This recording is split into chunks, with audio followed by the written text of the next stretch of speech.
This is StoryLink Radio. The professional storytellers at StoryLink Radio have been around for a long time. The Irish knew storytellers by the name Seanachie. We are committed to bringing stories to life through the spoken word, as in traditional oral storytelling. We present stories of many genres: ancient myths and legends, short stories, full-length novels, science fiction, high fantasy, philosophy, traditions, classics, drama, fiction, non-fiction, romance, theater, ghosts and haunts, stories of the strange, and much, much more. Our stories may be drawn from contemporary sources or from some dusty, near-forgotten tome. Regardless, it is a treat like no other to listen to stories and tales presented in a live format with the emotion and feeling a true professional storyteller brings, conjuring up images of yesterday, tomorrow, and fantasy. So join us at StoryLink Radio and let us be your Seanachie for a time. Our stories are presented before a live audience, then recorded for the StoryLink Radio podcast for your on-demand listening pleasure. Please visit StoryLinkRadio.com for show notes, to find out how to join our live audience, and for lots of free stuff, including free audiobooks and much more. Visit www.StoryLinkRadio.com. Dystopian fiction has a way of holding up a mirror to our own times. It sends a chill down the spine, a sense that if we don't do something in the here and now, then we might, or our children's children might, find the world is living through the prediction. Tonight's special story was written to support the mission of the Royal Society for Public Health. We encourage you to visit www.storylinkradio.com for links and for more information. We are now proud to present What You Want, read by Michael Sheen. This is a brilliant story about a dystopian world where only the rich can protect themselves from a diet of unhealthy advertising. What You Want, by Tim Byrne. It was early when the virtual dog appeared in his room. It sniffed and prowled in circles, stepping over Jay's socks before springing onto his bed and weightlessly creeping over the boy's sleeping form. It was time for him to wake up. The dog gave a gentle growl. Jay woke with a start, his heart racing. "I haven't done my homework." He threw off the covers and struggled to sit up. There still might be time before school. A soft, wet nose nudged his hand. The virtual dog had been scattered into pixels when Jay threw back the covers, and it had only just reassembled itself in its place beside his bed. The dog was beautiful. A chocolate-brown Labrador with a proud, sensitive face full of canine intelligence. She nuzzled Jay's hand, giving him a long look of concern. Jay petted her gently, and she reacted to the attention with shudders of delight. The dog grabbed something from under the bed and held it up helpfully, her eyes full of love. She was holding a fresh bag of Frizzlies in her mouth, and she wagged her tail. The brightly coloured bag crackled invitingly, and Jay could almost taste the salty, sweet, spicy flavours on the flat of his tongue. A tiny, triangular "Buy Now" flag appeared on top of the dog's head with the sound of a tiny bell ringing. Jay automatically reached out to touch the flag and buy the snacks, but caught himself before it was too late. If he spent all his credit on Frizzlies, he wouldn't have anything else to eat until tomorrow. The dog saw him hesitate and whined pleadingly, rustling the bag of snacks. "I'm sorry," said Jay. "I can't today." The dog dropped the snacks, bowing its head in despair. "Don't be like that," said Jay. "I'll buy some more soon. I just can't afford it right now." The dog slunk away to curl up in the corner of the room, and Jay took a second to shake off a pang of guilt. The dog was only an advert trying to sell him Frizzlies, but its disappointment seemed very real. "I haven't got time for this," he thought, pushing the covers aside. He had to be careful where he put his feet, because another set of adverts were busy fighting a battle on his bedroom floor. A miniature figure of a Roman centurion was organizing his troops into a circle on top of Jay's crumpled trousers, as an army of green, muscle-bound monsters charged to surround them. The soldier, no bigger than Jay's little finger, looked up to Jay and yelled, "Sir Giant, I beg you to come to our aid. The Shadow Horde are upon us, and we, your very own legion who have been loyal to you these many years, now seek your help." "Nope, sorry," said Jay. He was still a little too fond of the years he'd spent playing The Last Legion to unsubscribe from the ads, but he didn't have time for them either. He shook the tiny screaming soldiers off his clothes, ignoring their pleas for help, but making sure he didn't tread on their "Buy Now" flags as he got dressed. Homework, he thought. Do your homework and get to school on time. Taking his phone from beside the bed, Jay headed for the bathroom. Ads played across the mirror as he washed his face. Tiny arrows pointed out his pimples. His reflected image warped and magnified his spots, even suggesting where he should scrub harder. The ad in the mirror was for a tube of Zitageddon. Another "Buy Now" flag appeared, and this time it looked like it was sticking out of the biggest, reddest spot, right in the middle of his chin. He kept his hand well away from it and ducked down to splash water on his face. When he looked up from the sink again, he saw dozens of people looking back at him from the mirror. They were all his friends from school, and quite a few of his enemies, too. It looked as though they were standing right behind him in his own bathroom, and all of them were looking at his spots with expressions of horror and disgust. It was so realistic that he looked around to be sure that he was really alone. That's a new one, he thought, peering at the ad on the mirror. It's just stuff from everyone's social channels, though. They don't really see me like that. Do they? As he brought his hand up to hover over the "Buy Now" flag, the cost flashed before his eyes. If he spent his credit on the spot cream, he'd have to do more than just miss a meal to pay it off. Reluctantly, he touched the little flag anyway, and the faces in the mirror changed at once, their looks of horror transforming into warm smiles and confident nods of approval. It's worth it, he thought. Grabbing his phone, he headed back towards his room to get his bag, but he only managed a few steps before he felt a strange softness underfoot. He stopped. The floor of the hall outside his bedroom was covered with emerald green blades of grass. Jay could feel the grass beneath his bare feet, and he crouched down to touch it. The sense settings for this ad were turned right up to maximum, and Jay wondered what it was trying to sell him. He looked closer, but instead of a red "Buy Now" flag, there was only a little blue information flag at the corner of the patch of grass. Puzzled, Jay touched the flag and immediately heard the sound of a voice. Remember how good it felt to play outside? It's good for you, too. This moment was brought to you by the Ministry of Health and Well-Being. Jay released the flag with a shake of his head. Like I'm actually going to play out around here, he thought. But he paused, crouching in the grass. A cool breeze of simulated fresh air blew over the virtual patch of greenery. In the quietness of the moment, he remembered his homework once more, and without moving he blinked 3 times to start his Blinkwriter app, winking once to create a new document. An empty white page appeared hanging in the air in front of him, complete with a virtual keyboard for writing. He let his gaze fly over the letters.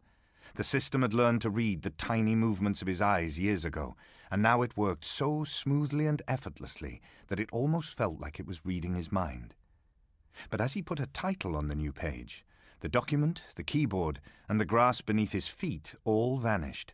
The breeze disappeared, and a mustier, damper smell invaded his nostrils. Underneath his feet, the grass was gone, and there was only the threadbare carpet of the bathroom passageway once more. He looked into his room. The ads were gone, the soldiers of the Last Legion had vanished, and the Frizzly's dog was nowhere to be seen. On the ceiling of his bedroom, he could see black stains of mold, gathered by the damp. The ads and projections usually covered up anything that might distract him from buying stuff, anything like the filthy ceiling or the ancient carpet. My bubble's been popped, he thought. He looked down at his phone to see what was wrong. His internet connection was still working, and the phone's battery was full. There was no reason why it shouldn't still be projecting his virtual bubble around him. He looked down the hall at the only other door besides the bathroom, and then he realized what was happening. "Mom!" he called. "Lynette's using a jammer again!" Lynette's door flew open, and she glared at her little brother furiously. "Shut up, Jay!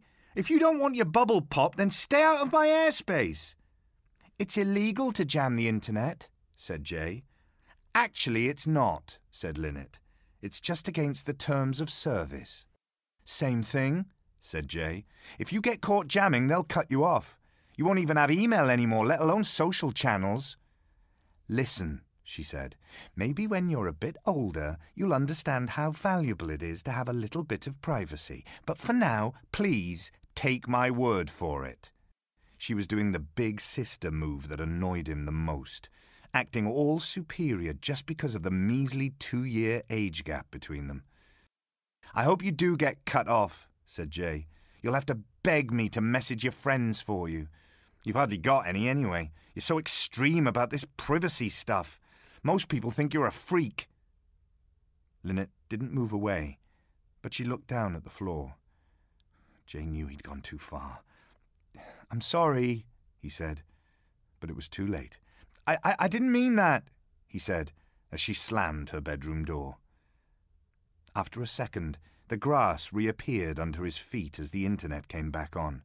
The Frizzly's dog padded out of his room looking sympathetic and offering a fresh packet of snacks.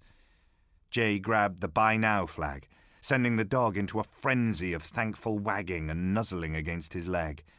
Jay picked up the snacks and wolfed them in one go. It would put him into minus credit, but Mum and Dad weren't going to let him starve, no matter how furious they might get about him overspending. Quickly getting his school bag, he went through into the kitchen to see why his mum hadn't answered him.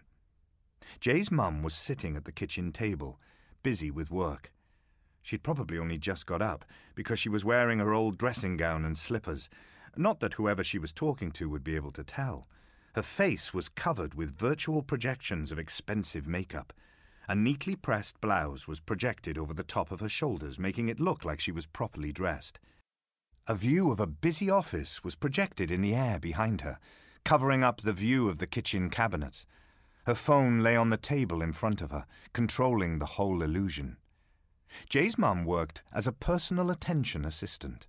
Her job was to add human attention to communications when it was needed, usually when a company wanted to deal with a complaint from someone rich. There was huge competition for the kind of work she did, so she was on call day and night, hoping for an opportunity. It was a difficult job. If she didn't respond quickly when a call came in and succeed in soothing the angry client completely, she wouldn't make any money at all.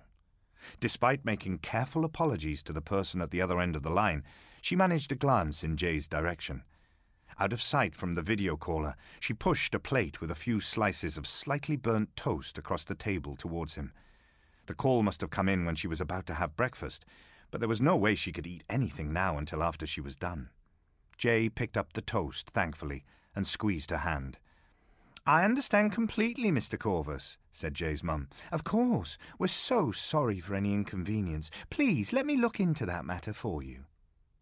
Dad will be back at the weekend, Jay thought as he left, closing the front door behind him. That's something for us all to look forward to. Jay's dad worked in a part of the city that was so rich they still employed human street cleaners instead of robots. He had to stay overnight, 6 nights a week, sleeping in a mobile van full of bunks that was moved around to be close to the streets the team had to clean. The rich seemed to think it was kind to hire actual human beings to clean up after them, but Jay's dad said they just liked seeing poor people do their dirty work. It made it easier for the rich to think that they were so much better than everyone else. Out on the street, Jay thought about his homework again, but he didn't dare open his blink writer while he was walking. He didn't really have anything anyone would want to steal, but that didn't mean that people wouldn't try to rob him. The best way of avoiding trouble was to stick to pavements that had full surveillance. This meant that he had to walk straight through the crowds of ads projected under every streetlight. They could be annoying, but that was a small price to pay for staying safe. Street adverts came in all shapes and sizes, but usually they looked like people with beautiful, smiling faces, because they only had a few seconds to capture your attention before you could get away. Some of them were programmed to act in more dignified ways, and wished him a cheery good morning as he passed by. But there were always a few that would shamelessly do anything to get noticed.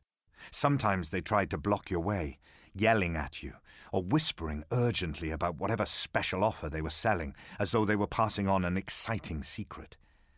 The virtual dog bounded ahead of Jay, barking at the other ads, trying to scare them off. Jay smiled grimly at this. He knew the dog was only trying to make sure he saved his credit for buying even more Frizzlies later on, but he couldn't help feeling grateful to it for trying to clear the way. He was more than halfway to school when all the ads suddenly froze, glitching and shimmering before restarting and restoring their cool, charming smiles. Jay stopped and looked around warily. Something was wrong. There was an enormous roar. Shock and terror rippled through the ads on the street, and looks of panic crossed the faces of both the virtual creatures and the few real-life human beings they were targeting. With a deep-throated bellow, a giant virtual monster burst from the projectors that surrounded the armoured corner shop at the end of the road.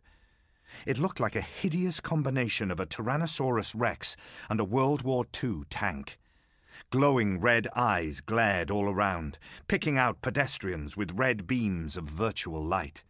Its muscular animal body rolled along on a base of metal tank treads. Dozens of long, sinuous arms lashed out, hurling innocent ads out of the way while the humans ran for cover. The monster threw back its enormous, crocodile-shaped head and roared. Its long, grasping claws were bristling with hundreds of tiny red "Buy Now" flags, and Jay watched in horror as the monster thrust its talons straight through the bodies of a group of boys up ahead of him, draining them of their credit and leaving them shocked and penniless. "It's a hack!" someone shouted. "Run for it!" Jay turned and fled with the others as the monster's treads spun into life and it thundered rapidly down the street towards him. Normal ads couldn't defend themselves as the hacked code of the virtual monster invaded them and stole their credit as well. Orange error warning flags popped up all over them like needles sticking out of pincushions. Jay had grabbed the dog as he ran. Carrying the terrified virtual creature in his arms made it harder to run. Not that running came easily to him. The last time Jay had run at all was in primary school, before his asthma diagnosis meant that he could get out of sports and PE. He was wheezing and panting after 100 meters. His chest was burning from the effort of running, and the dog whimpered pathetically in his arms. Even in its desperation, it produced a bag of Frizzlies and waved them in Jay's face. "Not now, stupid," whispered Jay, but he was running out of steam, and the screams of the ads behind him were getting closer. His vision blurred. "I'm going to have my credit drained," he thought in panic. "I'll be paying this off for the rest of my life." He crouched down, shielding the Frizzly's dog in his arms, as if that mattered. There was nothing he could do to defend himself or the dog against an attack like this. He closed his eyes. He waited for the roar of the hacked advert, but there was nothing but the sound of his own breathing. In the distance, he heard the sound of a bird chirruping. "Hey," said a voice. "Are you all right?" Jay looked up. It was Robin, one of his friends from school. "What happened?" asked Jay weakly. "I connected you to my private internet service instead of your free one. Looks like there was a hacked ad on the loose, but I've got ad blocking, so it doesn't affect me," said Robin. "Why am I not surprised?" said Jay. Robin was a rich kid whose parents only sent him to Jay's school because they didn't believe in private education. Of course, his parents could afford to pay for ad blocking. Jay looked around at the street. There weren't any ads at all, just a few people in various states of panic as they talked to their friends on their social channels about the hacking attack. "This is what the world looks like for you?" he asked. Robin shrugged and helped Jay back to his feet. Yeah.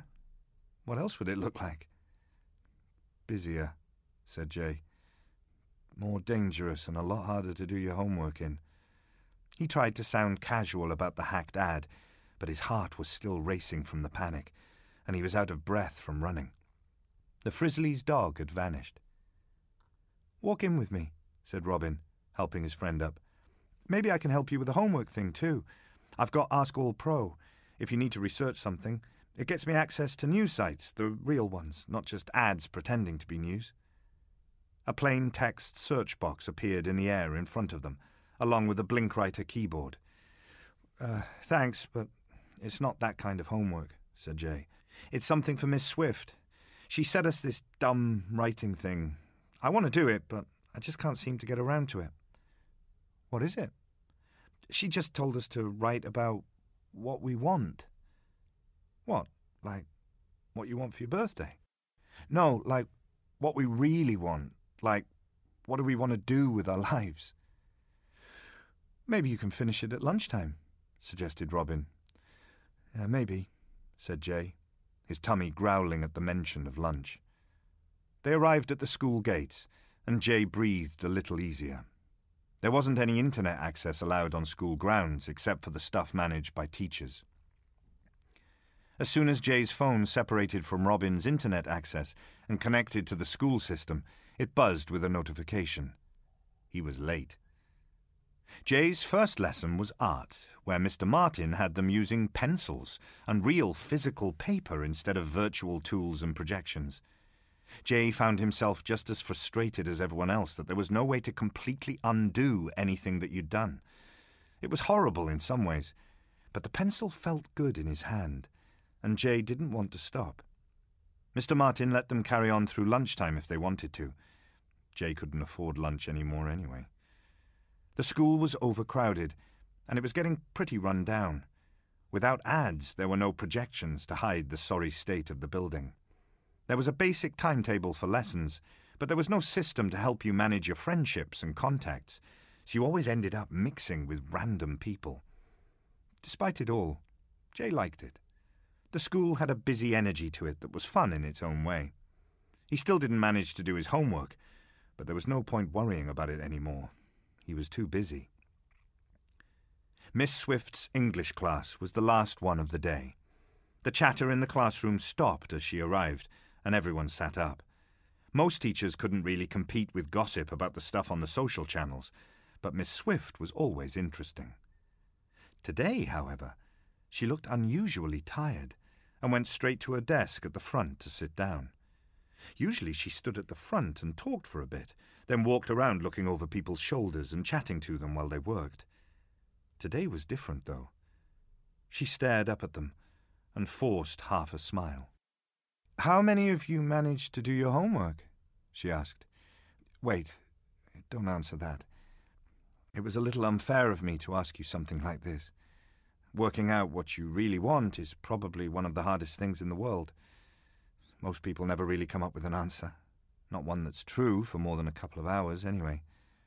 There were some smiles around the room and sly looks of relief. "I'm not going to ask you to share anything you wrote, or even to talk about it," she said. "If you manage to write something down, then you're way ahead of the game, and what you've written might be the most important thing in the world to you. It doesn't mean that it will help anyone else, though. Not necessarily. If you weren't ready to write about what you want, then that's okay too," she continued. "But these days we get asked about our desires more than ever before. Every time an advert offers you something, someone is trying to take control of what you want, and dealing with that can take your choices away from you. So as far as I'm concerned, everyone who managed to even think about this homework at all gets top marks for it. I don't even need to see it. This one was just for you." Miss Swift shook her head sadly. "Every homework was always just for you, actually, though I'm sure it didn't always seem that way. Our job here was just to try to help you." She examined the children sitting at their desks. "Somebody should at least ask you what you really want, and tell you that if you don't decide, then all those carefully targeted ads are going to make your choices for you." She bit her lip. "I shouldn't be telling you this, but you're going to find out soon enough anyway, and I'd rather you heard it from me."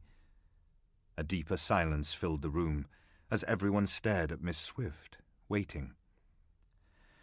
"Our Academy's corporation has voted to change over to fully electronic learning.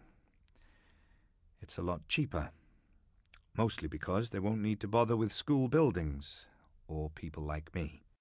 You'll still get an education, but you won't get it at a school. You'll do everything from home, with learning software over the internet." Whispers broke out. Some of them hushed, but others frantic with excitement. Miss Swift spoke up, cutting through the noise. "I'm sure some of you will be delighted, because you think it's going to be like the holidays." She shrugged. "But I hope some of you can see what's being taken away from you." One of the boys at the back got up and started to walk out. "We're not finished yet," said Miss Swift. "Please, sit down." "Why should I?" he asked with a grin. "It sounds like you're finished to me." Miss Swift didn't answer the boy, and she didn't stop him from leaving either. Chaos broke out quickly after that, as several of the other children also left, eager to get off school grounds so they could reconnect to the internet and spread the message on their social channels. Jay wasn't the first to leave, but he wasn't the last either. Some stayed behind to talk to Miss Swift. She was sitting at her desk, looking defeated. At the front of the school, he could see that the news had spread to other classes already. Jay saw Robin standing on a grassy rise well inside school grounds, and went to stand beside him. "School's out," Robin said blankly. Jay could see his sister on the other side of the main path that led to the school gates. Lynette and her small group of friends were watching with disgust as wild celebrations were taking place just outside the school grounds. Partially blocked by the advert-free zone inside the school, Jay could only see the faint shapes of the ads that had appeared to meet them. They looked like ghostly people with beautiful, smiling faces, cute, friendly animals, mythical creatures, and strange new beings, all of them mingling gleefully among the children. Then the school's protective blocking failed, and Jay could no longer tell which of the figures were real and which were not. He could see the virtual dog circling just outside the school gate, still afraid to trespass into the zone that had so recently been forbidden. Jay shook his head and sat down to dig for something in his bag. "What are you doing?" asked Robin. Jay got out the pencil and paper that Mr. Martin had given him and stared at the half-formed self-portrait he'd done that morning. He turned over the paper. On the back, he started to write. "What I really want is..." This has been What You Want, written by Tim Byrne and read by Michael Sheen. Thank you for listening to StoryLink Radio. If you like what you've just heard, we hope you will subscribe to our podcast and pass along our web address, www.storylinkradio.com. Be sure to visit our website for show notes, to find out how to join our live audience, and for lots of free stuff, including free audiobooks and much more. Join us next time for another story from StoryLink Radio.